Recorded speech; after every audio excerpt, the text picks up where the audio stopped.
Hello, Columbia. Today I'll be reading chapters 9 and 10 of Bagels Come Home. Chapter 9, Peter Pan. A few weeks after Bagels is finally expelled from school, he's doing pretty good. He's close to being toilet trained. He almost always walks to heel. He sits when commanded, unless something catches his eye, like a squirrel climbing up a tree.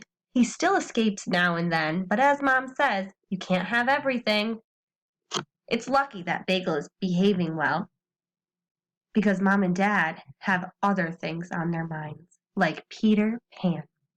My parents belong to a theater group called the Marpole Players. This year, they're starring in Peter Pan. They've rehearsed for weeks and weeks, even though there are only 2 performances. Usually, Becky and I see the shows with Aunt Sharon. This year, there are 2 last-minute emergencies. First of all, Aunt Sharon has to have her tonsils out. Second of all, the guy doing props for the show has the flu. My parents decide I can handle the job. I know I'm only 8, almost 9, but I've been backstage a lot. I know how things work. Becky has to sit backstage near me so I can watch her. Becky's excited to be this close to the stage. Her eyes are shining. I tell her, I'll let you give props to the actors, but you have to listen to me, okay? Sure. She's gazing around. I don't think she's really listening to me. Backstage is fine with me. You'll never get me out on the stage. Becky, on the other hand, can't wait to be on stage. Mom and Dad say she's too young right now. Can't I be a lost boy? I don't need any lines. Maybe next year, Mom says. I look up. As well as doing props, I have to help one of the stagehands pull on the ropes that open the curtains. The ropes reach way up, almost to the ceiling. There are lights and wires up there, too. Dad tells me it's an important job.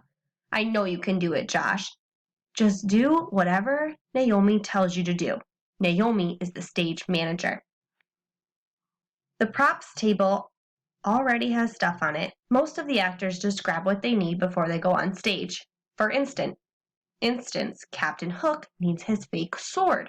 Peter Pan needs his fake dagger. John needs his umbrella. I have to make sure they all take the right prop. Captain Hook, or Mr. Darling, my dad, tells me, when the actor walks off stage, you make sure they return their props. Mrs. Darling, my mom, says, keep an eye on Becky, please. Becky's not happy. All she can think about is being one of those lost boys. Mom still says, no. And that's final. So Becky sits down near the props table and pouts. Places, everyone, shouts Naomi. Break a leg, says Mom to Dad. Mirrored, says Dad to Mom. What's that mean? Asks Becky. I think that's French for break a leg, I tell her. Hush, the show is about to start. Chapter 10, Flying Bagels. You're probably asking yourself, where's Bagels? Well, the answer is he's at home with cream cheese and lox. Dad went around the house twice to make sure every window and door was completely Bagels proof.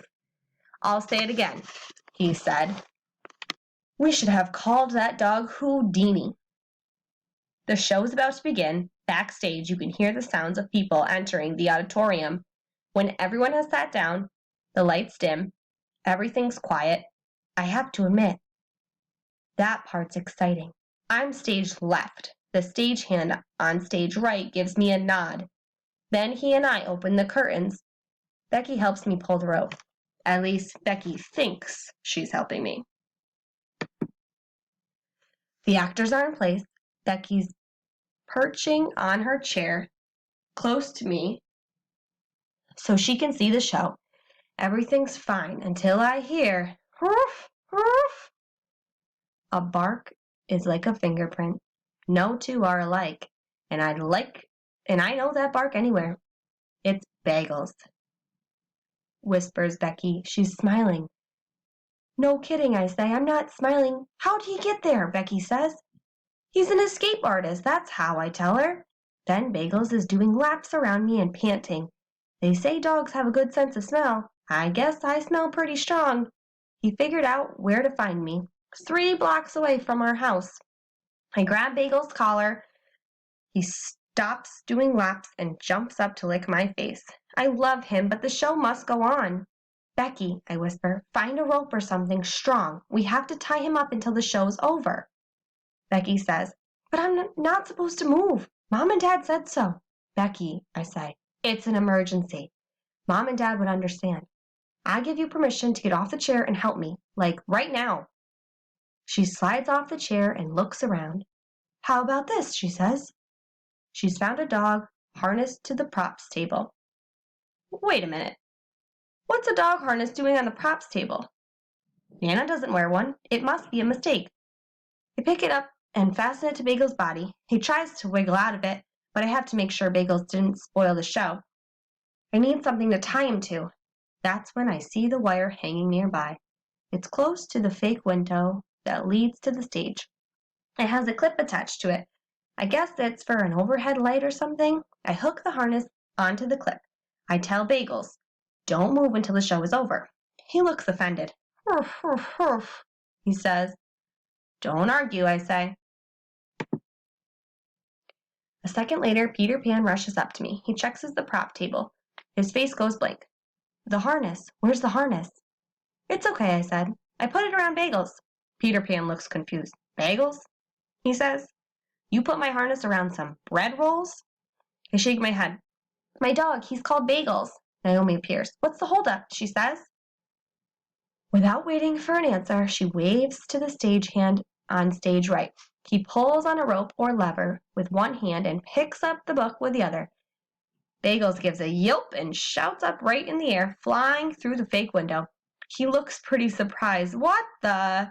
Says Naomi. We all watch Bagels fly from the wing to above stage center. Peter Pan's jaw drops. Naomi says a bad word. At first, the audience is very quiet, but Bagels grins. That's supposed to be me up there, hisses Peter Pan. Suddenly, there's a lot of noise. What's that, I ask. Becky looks upset.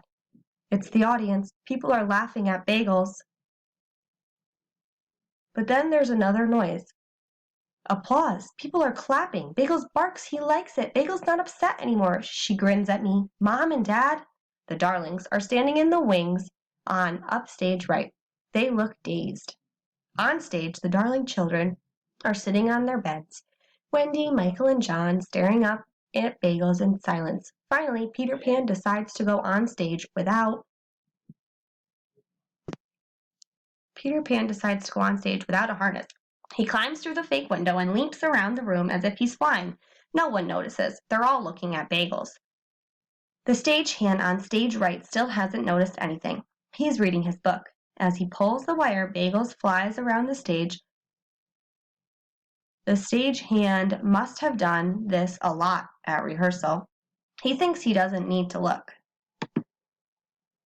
Becky and I watch Bagels go around and around. It's what Bagels does best, only he's usually running in circles. This is his first time flying. That's when Nana sees what's going on. Nana is an enormous old English sheepdog. She's wearing a lace cap and matching apron that's tied on with strings and Velcro. She rushes in from upstage, followed by the dresser that's been trying to remove Nana's leash. Nana leaps into the air, howling, "Howl!" She's trying to bite Bagel's dangling tail. The dresser is trying to stop her. "Down, down, stop," says the dresser, but Nana doesn't stop. She runs around the stage looking up at Bagels while the dresser tries to grab the leash. Each time Bagels spins around the set, the crowd cheers. The audience is having fun. So is Bagels. When the dresser chases Nana over the bed and back again, the applause is deafening. Wendy, Michael, and John run for cover. They sit on the windowsill. Nana and the dresser knock over a couple of lamps and a rocking chair.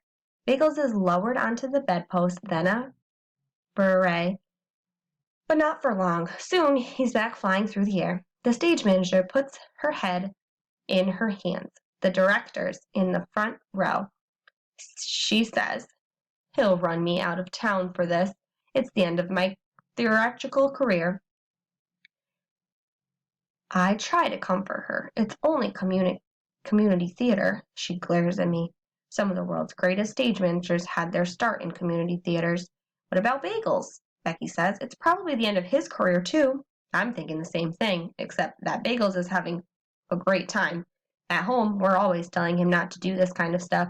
Here, there are 300 people shouting, "More, more." "Listen," I tell Becky. "They like him." "Of course they do," says Becky. "He's a great actor." "I hope Mom and Dad aren't angry," I say. Becky can't hear me. The applause is too loud.